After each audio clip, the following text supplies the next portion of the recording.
everyone! So for today's video, I will be answering the 4 questions that Sir Victor De Vera has given to us for our midterm project. I hope you enjoy, and I hope that you will learn something from me.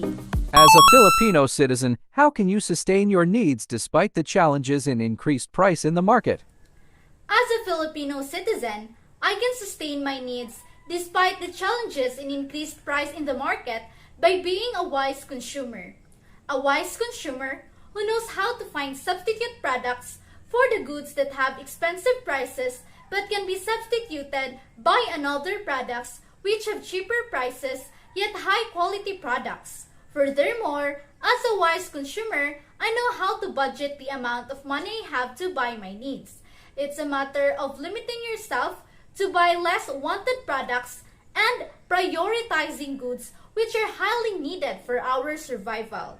Moreover, a wise consumer is a wise saver. As consumers, the practice of saving money is essential to sustain our daily needs in case of emergency. Just like when the pandemic hit our country, many Filipinos lose their jobs as many establishments were closed to minimize the spread of the COVID-19 virus.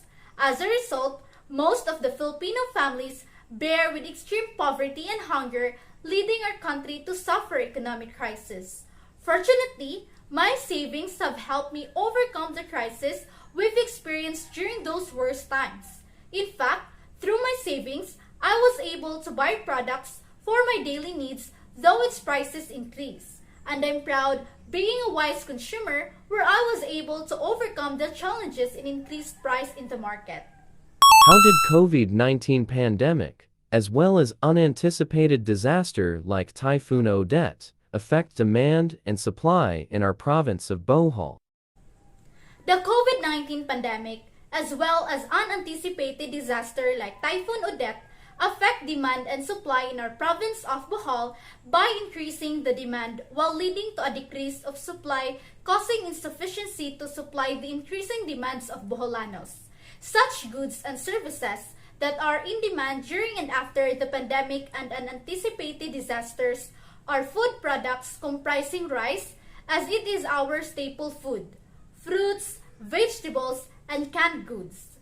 Next in the list are products for healthcare and sanitation such as alcohol, cotton, face masks, face shields, soaps for germ protection, and purified drinking water.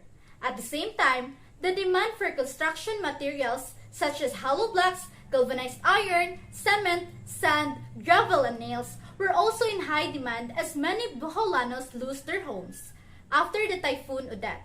Furthermore, woven bamboo strips, lumber supply, and waterproof laminated succulent trapal were also in high demand as most of the locals here preferred to use these materials in building temporary houses after Typhoon Odette hit our province. And because of these increasing demands, the supply of these products were sold out, leading to the insufficiency to sustain the increasing demands of the Boholanos. Aside from that, cargo ships and vessels were not allowed to travel and enter our province due to the fear of spreading COVID-19 virus that will worsen the situation, causing limited stocks and even run out of supply due to this matter.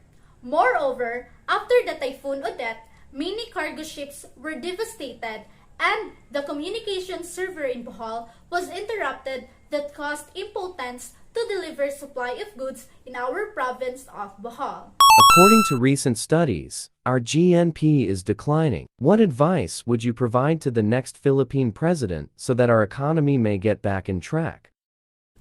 GNP, or Gross National Product, measures the production, and it is also commonly used to measure the welfare of a country, making GNP as a comprehensive economic indicator of our country.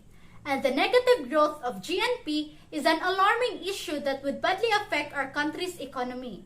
So, the advice that I would provide to the next Philippine president so that our economy may get back on track is for him or her to value the resources we need for the production of goods and services. I will tell him or her to control the usage of renewable and non-renewable resources. For the renewable resources, we must take immediate actions whenever we use a percentage of these resources before it will run out of supply. For instance, using lumber to create furnitures that will be exported to other countries. So, while many trees are cut down every year, we must plant more trees every day to avoid biodiversity loss. He or she should strongly oppose environmental laws to continue having a cool and green environment despite of producing more furnitures to be exported to other countries, making the benefits of the environment twice profitable to the income that we will be earning because of the increased production of furnitures. While for the non-renewable resources, we must refrain to be dependent with these resources and impose laws for it to stop illegal mining before everything will be too late. Just like what happened on some parts of Leyte earlier, where massive landslides have occurred that killed hundreds of people in the area. Moreover, I will advise him or her to strongly prioritize agriculture that will surely increase the GNP of our country. Having an increased production of rice will lower its price, which is beneficial to Filipinos that will solve hunger and poverty. In addition, we can be able to export more rice products to other countries that will greatly generate high income to our country, that will solve economic crisis, while encouraging more farmers to go back farming as they will also be members of SSS as a way of acknowledging their exemplary efforts to agriculture that positively influence the economic status of our country. In essence, he or she must think of ways on how to balance the economic development and the environmental welfare of our country. What are your key takeaways from this subject, and how can you apply them in a real-world situation? My key takeaways from this subject are as follows. We have GNP being a comprehensive economic indicator of economic development to our country. Next, market equilibrium, which means state of balance between demand and supply. The law of demand and its determinants, which are changing income, population change, occasional season, expectations of the future, taste and preferences, and substitute goods. The law of supply and its determinants, which are the price, cost of product, and technology. And lastly, the three common types of market. We have goods market, labor market, and stock market. As consumers and as a citizen of our country, Philippines, I can apply them in a real-world situation by improving my quality of practice in business. Since I already conquered the knowledge about GNP and the determinants of supply and demand and its corresponding laws that will heavily affect the prices of the goods and services.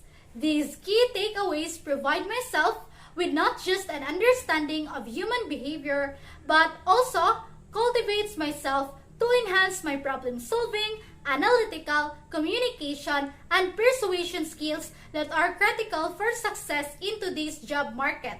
Furthermore, it helps me become a wise consumer, making me a wise saver where I know how to buy substitute goods which have lesser prices yet high-quality products, and be a wise user of products that I've bought from the market. Moreover, it helped me classify the three different types of market and its corresponding goods and services, which is essential for us to have prior knowledge about these as we are consumers.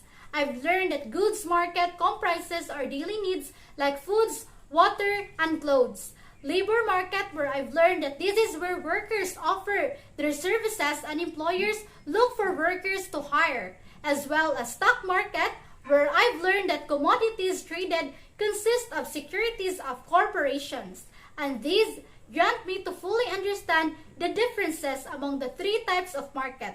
On top of that, I applied these key takeaways in my life by buying and selling goods. In fact, macroeconomics helped me in studying the past, future, and current economic situation of our country, as well as the importance of good government intervention to our economy, business, and to the individuals, where I also share my knowledge about all of these to my loved ones and to my future students as I will be a future teacher someday.